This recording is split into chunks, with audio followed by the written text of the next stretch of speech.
Howdy, and welcome to part 2 of Doom-Athon. If you didn't see part 1, basically this is going to be a series where I make a video over every Doom game in order of their release. And don't worry, if you didn't watch part 1, it is not required to watch and properly enjoy this video. But I mean, if you wanted to watch it, I'm not stopping you.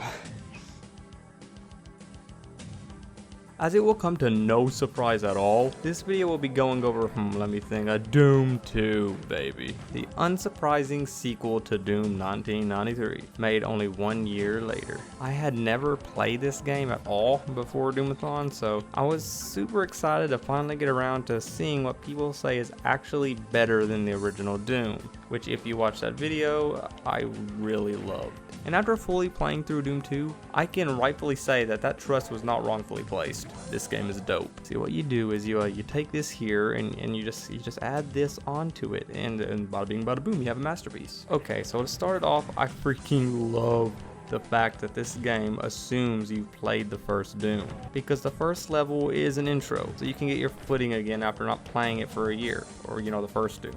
But after that, the game doesn't ease you into crap. It pulls a drunk father and throws you into the pool and tells you to swim. This game does what a sequel should do. It looks at what went right in the past and just pumps that crap to 11. Almost everything is improved from the original. Hell, I would go as far as to say that Doom 2 makes Doom 1 just seem lesser. And that's coming from a person who holds the first Doom to the highest esteem. Now don't get me wrong, I'm not saying that Doom 1 is a bad game by any means, but Doom 2 adds so many things that playing Doom 1 after this would really feel like playing an incomplete game. Let me explain before you lynch me. I'm gonna go full deep dive and explain what Doom 2 added onto the original that does nothing but improve the entire experience. Also, a note on Doom-Athon, the series as a whole, at the end of the video, so if you're curious, stick around to the end. If not, you can just skip to it. Here's the timestamp. In my video about Doom 1, I made it clear that I think the biggest reason the game flowed so smooth was because the weapons, enemies, and level design made the game feel like it was a well-oiled machine that needed all the cogs to work correctly, and removing a cog would break the whole thing. Well, Doom 2 comes in like a corporate manager and says crap like this. You know what, this is great. I can see it works fine. But we're gonna add a whole lot of new additions to put more testosterone and metal out, baby. Okay, I might have went a little overboard with that example, but it's exactly what happens. Doom 2 might only add one new gun, but that one gun is literally everything. I'll say it again, all the guns fill a slot. We didn't need another machine gun, so all of the past guns return, as they should. So instead of just adding filler weapons, we got the rightfully named Super Shotgun. The pump action shotgun in Doom is one of my favorite guns to use in gaming, period. And the Super Shotgun just keeps that train rolling. It will literally empty an entire room of weaklings in a single well-placed shot. The blast from this monster is like a mini BFG blast, seriously. It reminds me of the Spirit shotgun from that one scene in Yu Yu Hakusho. So now we have a beefier, slower, and more ammo consuming counterpart to the already amazing shotgun, and it fits perfectly in with the already existing guns. And Doom 2 realizes this gun exists, and they make it a point to fill rooms full of weaklings so you can just blast it all and kill them all in one single shot, making it so satisfying.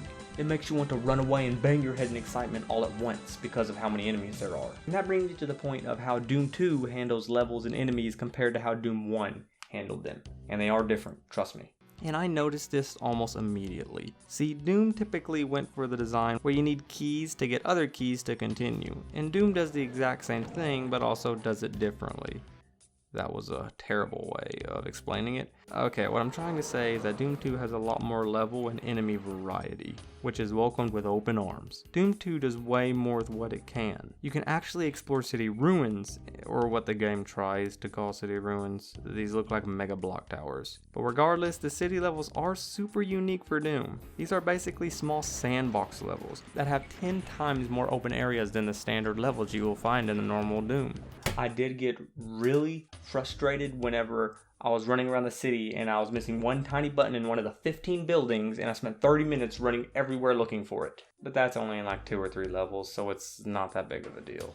but seeing the destroyed city in the background like Godzilla just got done yeeting it is really badass. And this fun design isn't just used on the city levels. I'm super happy that they got more experimental with unique designs, like the one with all the rooms making it look like a Scooby-Doo episode. And all these levels are put in way more clear order, making the levels themselves tell the story of a badass journey, rather than a map. I do miss the map though, I'll get to that later. And last but not least, I got to mention the enemies. Doom 2 added in a myriad of new enemies, mainly regarding harder enemies. They did add one new common enemy which will utterly destroy you if you aren't paying full attention, the POS chain gun enemy. But other than Baldy here, the new enemies fit remarkably great into the game as a whole. You have Double Rocket Fat Man, Guinea exploding annoying overpowered piece of living crap, Weaker Mini Boss, Skeleton Creeper Boy, Annoyance Incarnate, and the Green Beam Machine.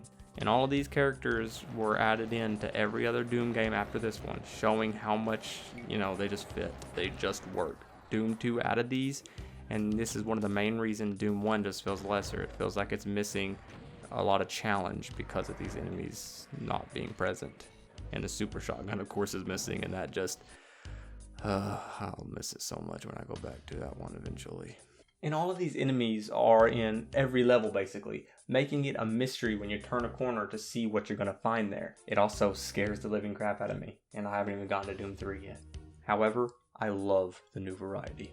I will argue that the first one had better music, and I do miss the map transitions between levels like I said earlier, just because that is at least cool, at least showed where you're going and where you're located. While Doom 2 takes a more subtle approach, I think Doom 2 handles it well on its own.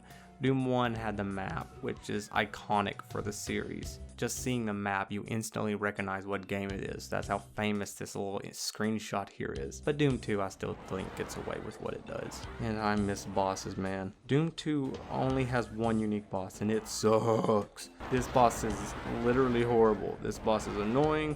This boss is lazy. This boss is so disappointing. Such a disappointing end for me. But it doesn't ruin the rest of the game by any means. It's still amazing, but this boss is just wait for elevator, go up, jump off and fire a rocket hoping it hits, while you're getting bombarded with a hellish amount of enemies. It's dumb. But you can still get this game on the PS4 for only $5, which is easily worth it. Doom 2 has some issues which are very tiny, but I still recommend it hopefully, actually more than the first game. I think Doom 2 is a great place to start for people new to the series. Of course, other than the newer games like Doom 2016, but, I'm gonna get to those later.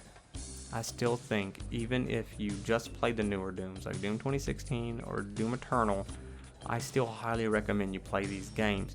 By themselves, they're still amazing, fun games. Just sit down and just unwind by blowing some demons apart with this old graphic action, man. This game is amazing. Next up on Doom-Athon is going to be Doom 3, obviously, which I know for a fact is the black sheep of the franchise. Now, a small note on Doom-Athon as a whole. As you can tell by the date of me uploading this, I'm taking this series slowly. Slower than I originally said in my first video, that I was going to hope to get the entire series done before Doom Eternal. And that was going great. I was actually proceeding through the games in a timely manner to where that could be done. But I found myself not enjoying the games as much as I could have been because I was rushing them. I was trying my best to just, get it done as quick as possible to get the videos out, but that's not how I want to do this. I want to enjoy the games. That's the whole point of the Athon series as a whole, is for me to play series that I've never got to play and enjoy them. So I slowed down. I took my time with Doom 2 in between making other videos, and I enjoyed it 10 times more than I would have if I just rushed through it. But yeah, so next is going to be Doom 3, and after that is actually going to be Doom 64. Because it's out on PS4 now because Doom Eternal is already released. And I know that I'm sacrificing views or something like that, or just the spotlight by not doing a video over Doom Eternal right at its release. But I'm just taking the series with my own enjoyment, and I think I wanted to experience Doom Eternal after I experience everything else. So next is going to be Doom 64. Anyway, thanks guys. See ya.